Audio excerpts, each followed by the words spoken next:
Here we are at the final stage of the assembly. I've taken the blue acrylic lid out of the box, but you'll notice that it is still covered in protective paper. So that's very simple to remove.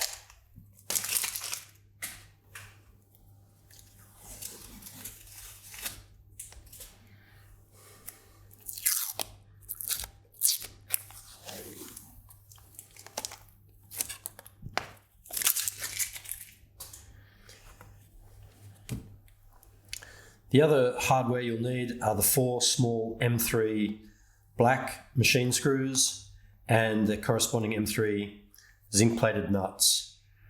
You'll also need a suitable driver for those machine screws. They're either Phillips or posi head. Just pick something the right size so that you don't end up burring the slots. The first step in this is to take each machine screw, put it through a corresponding hole in the lid with the head on the outside, and fit a nut just to the end of the machine screw.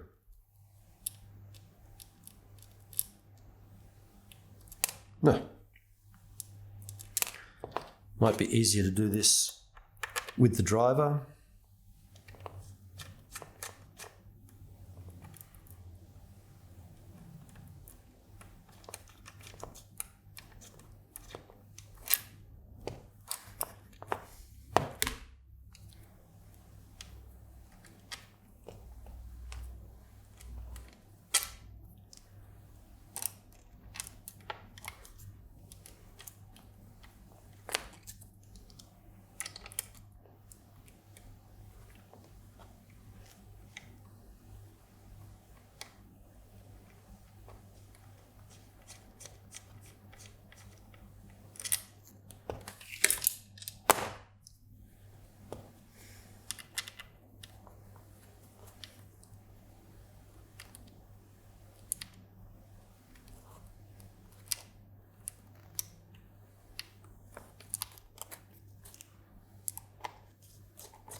Okay, you can set the lid aside and we'll just take a look at the back plate.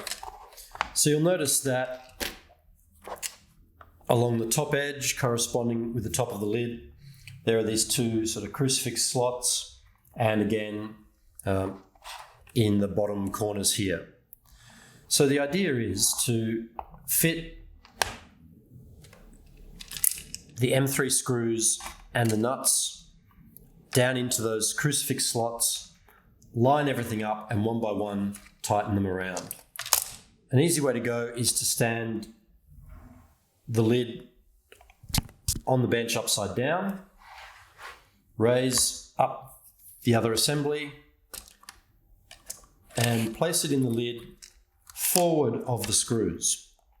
We're going to do the 2 in the top last.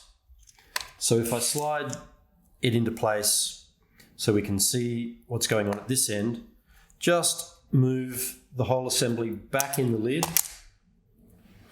until we're just able to engage the first screw and get it into its crucifix slot, and just using your fingers to hold the nut either side in exactly the right position. Now, being metal screws and nuts, we can afford to put a reasonable amount of pressure on these, and ultimately we want to tighten them up significantly. But that's just tight enough to hold right now. Switching to the other end, again, just sliding things back into place. Using a finger either side of the clear acrylic to center the screw and the nut in that crucifix slot, and just making it firm. Now, be very careful at this stage of the idea of just starting to tilt this lid, or the whole assembly could still fall out of the lid. It's going to be hard to see this on camera, but I will do my best.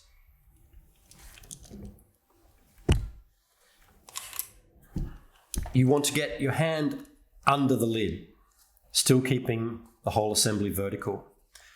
Raise the screw and nut up, and using this hand on the outside or the front of the assembly, slide the assembly back and jostle that screw and nut into its crucifix slot. Now, the reason why this is hard to show on video is it's actually much better to have this hanging over the edge of the table, and then you've got room to get the screwdriver up underneath and start tightening up that screw. So I'll do my best here at an angle.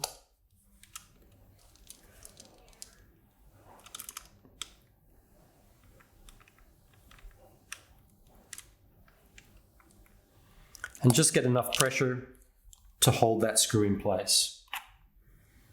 Switching to the other end, it's the same procedure. Hand under the lid, jostle the screw and nut up to the height where it can start to slot into the crucifix slot, pushing the assembly back to get things lined up. And again, if you had this hanging off the edge of the table, it would be much easier then to get the screwdriver in underneath.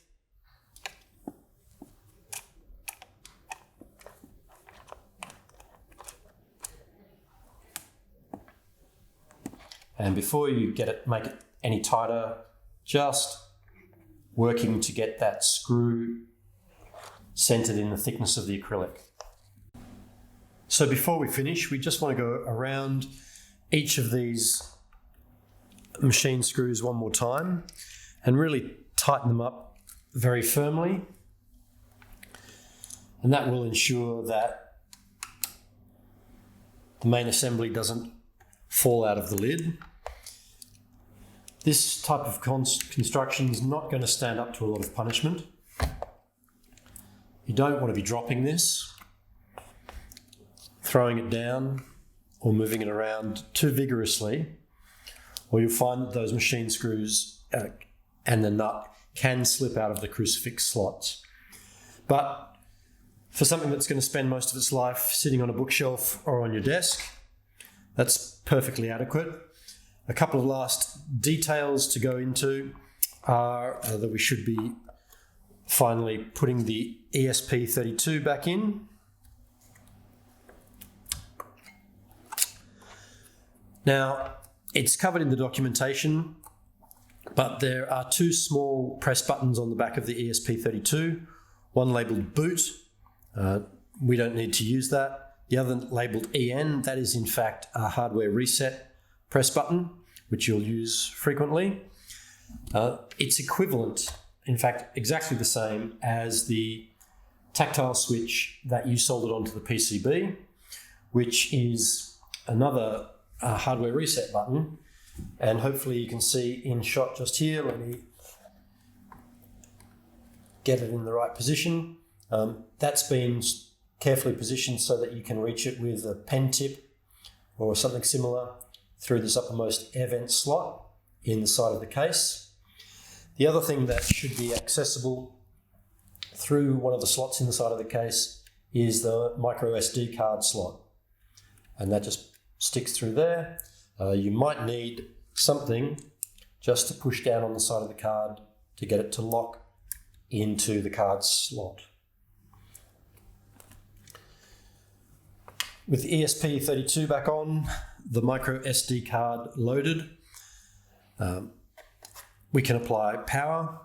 Now, if you've got a particularly large surround on your USB plug, you might want to look for a cable that's a little more trim. This one fits just fine.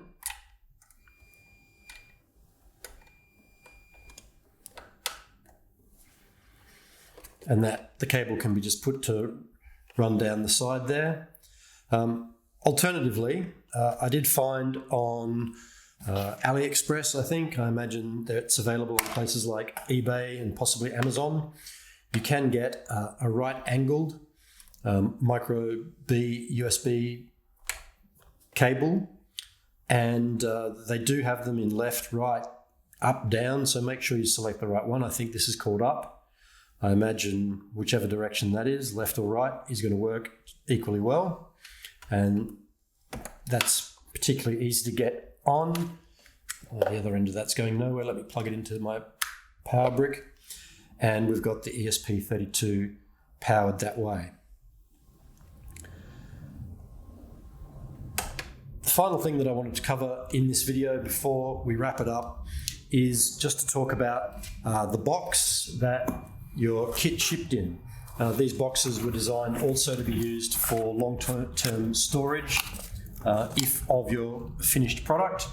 So don't throw the box out, hang on to it, because it is just ideally sized, having been custom made to fit the kit, to drop your finished IMSA 8080 into, and then to be able to shut the lid on.